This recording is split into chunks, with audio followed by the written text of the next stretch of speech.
여러분 안녕하십니까? 뉴스데스크 제주입니다. 수도권 교회 등에서 코로나19 감염이 크게 확산되고 있는 가운데 경기도 김포에서 코로나19 확진 판정을 받은 여의도 순복음교회 신도가 제주 여행을 한 것으로 확인됐습니다.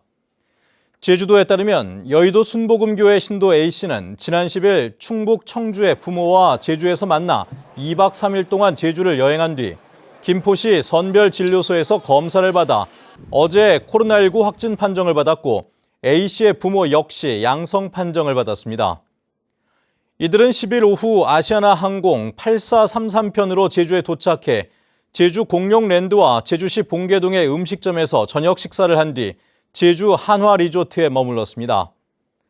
다음 날인 11일에는 서귀포시 표선해수욕장과 안덕면 춘시민의 본점, 천지연 폭포 등을 방문했고 여행 마지막 날인 12일에는 정오부터 1시간가량 제주시 조천읍의 음식점에서 점심 식사를 하고 제주공항으로 이동해 면세점을 이용한 뒤 아시아나항공 8434편으로 김포로 돌아갔습니다. 제주도는 역학조사 결과 이들이 체류기간 렌터카를 이용했고 모든 동선에서 마스크를 착용한 것으로 확인됐으며 같은 비행기를 탔던 승객과 음식점 직원 등 밀접 접촉자 23명을 자가 격리 조치했다고 밝혔습니다. 또 일행이 방문한 관광지와 음식점, 숙소 등 11곳에 대한 방역과 소독 조치도 완료했다고 밝혔습니다. 관광지와 다중이용시설 등에서 마스크 착용이 의무화될 것으로 보입니다. 원희룡 지사는 오늘 오전 서울과 경기 지역의 사회적 거리두기 2단계 격상에 따른 긴급 대책회의에서 최근 마스크를 착용하지 않는 사례에 대한 민원이 발생하고 있다며 다중이용시설과 관광지 등에서 마스크를 쓰지 않으면 출입을 금지시키는 행정명령 발동도 검토할 필요가 있다고 밝혔습니다. 또 관광객과 도민들에게 코로나19 의심 증세가 있으면 조기 신고해 줄 것과 방역 강화도 당부했습니다.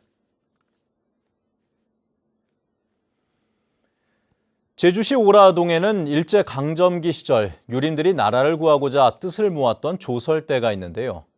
조설대는 현충 유적으로 지정이 됐지만 이곳에서 활동한 유림들은 독립유공자로 인정을 받지 못하고 있다고 합니다. 박성동 기자의 보도입니다.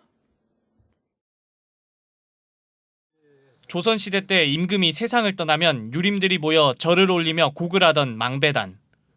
1905년 을사늑약이 맺어지자 최익현의 제자 이응호 선생 등 당시 오라리의 젊은 유림 12명은 비밀결사 지비계를 만들고 이곳에 모여 나라를 구하자고 뜻을 모았습니다. 무장투쟁으로 조선의 수치를 소력하겠다는 의미로 조설대 세 글자를 바위에 새기고 항일 세력을 규합했습니다. 단 3.1 운동보다 먼저 여기서 그 운동이 일어났잖는가. 운동이 일어나가지고 여기서 모든 게 딴 데 전파가 되지 않았는가 그렇게 느끼고 있습니다. 조설대는 2013년 현충시설로 지정된 이후 해마다 추모 행사도 열리고 있지만 4.3 때 선언문 등 기록과 유품이 모두 불에 타 없어지면서 지비계 유림들은 독립유공자로 인정받지 못하고 있습니다. 애국지사로 불러오던 호칭조차 보훈청의 문제 제기로 애국 선구자로 바꿔 부르고 있는 형편입니다. 많이 돌아다니면서 영국 파악도 하고 이렇게 하고 있습니다만은 자료 수집이 상당히 힘듭니다. 그래서 애국지사라도 만들어 주셨으면은 저희들 한이 좀 풀리지 않을까 이렇게 생각을 하고 있습니다. 독립유공자로 인정되기 위해서는 광복 이전의 수영 기록이나 신문기사 같은 객관적 기록이 있거나 일기나 메모 같은 정황을 짐작할 수 있는 자료가 있어야 하는 상황. 이 때문에 이번 광복절에도 제주 지역 독립운동가 10여 명이 유공자 심사를 받았지만 처벌 기록을 찾을 수 있었던 한 명만 유공자로 추서됐습니다. 그 근거 자료가 있어야 됩니다. 지금 이번 같은 경우도 그 학적부에 그 퇴학 사유하고 일시가 명시되어 있기 때문에 포상을 받으신 거고 그 근거 자료가 있는 경우에는 저희 제주보훈청이나 국가보훈청에 제출하셔서 지금까지 제주에서 인정받은 독립유공자는 모두 174명. 시민사회 단체들은 아직 인정받지 못한 독립운동가도 300여 명이 더 있는 것으로 파악하고 있는 가운데 기록 수집을 위해 지자체나 정부가 직접 나서달라고 호소하고 있습니다. MBC 뉴스 박성동입니다.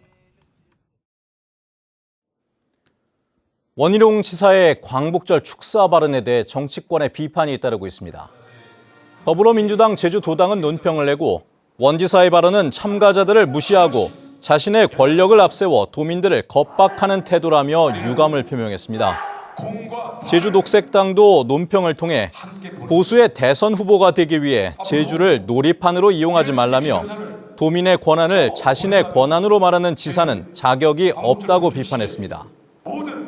원 지사는 어제 광복절 경축식에서 올해 안에 이른바 친일파 파묘법 통과를 기대한다는 김원웅 광복회장의 기념사에 대해 국민을 둘로 갈라 한 편을 단죄하는 치우친 역사관에 동의할 수 없다고 밝혔습니다. 산지와 추자를 제외한 제주도 전역에 폭염특보가 내려진 가운데 제주시의 낮 최고 기온이 32.7도를 기록하는 등 무더운 날씨가 이어졌습니다. 지역별로는 성산 32.1도, 고산 31.5, 서귀포 29.9도 등으로 30도 안팎의 무더위가 관측됐으며 오늘 밤에도 기온이 떨어지지 않아 제주 전 지역에 열대야 현상이 나타날 전망입니다. 기상청은 다음 주 초까지 낮 최고 기온이 최고 36도까지 오르는 폭염이 이어지겠다고 예보했습니다.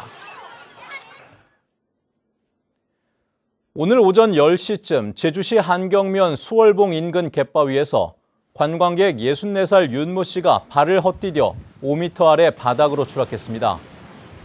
A씨는 팔과 다리 등을 다쳐 신고를 받고 출동한 119 구조대에 의해 구조돼 제주 시내 병원으로 옮겨졌는데 생명에는 지장이 없는 것으로 알려졌습니다. 오늘 새벽 0시쯤 제주시 탑동 공원 앞 해상에서 50대로 추정되는 A씨가 술에 취한 채 수영을 하다 바다에 빠져 나오지 못하는 것을 주민이 발견해 해경에 신고했습니다. A씨는 구조 당시 의식은 있었지만 구토 증상이 심해 인근 병원으로 옮겨졌습니다. 해경은 최근 열대야 현상으로 술을 마신 채 바다로 들어가는 경우가 종종 발생하고 있다며 각별한 주의를 당부했습니다. 뉴스데스크 제주였습니다. 시청해주신 여러분 고맙습니다.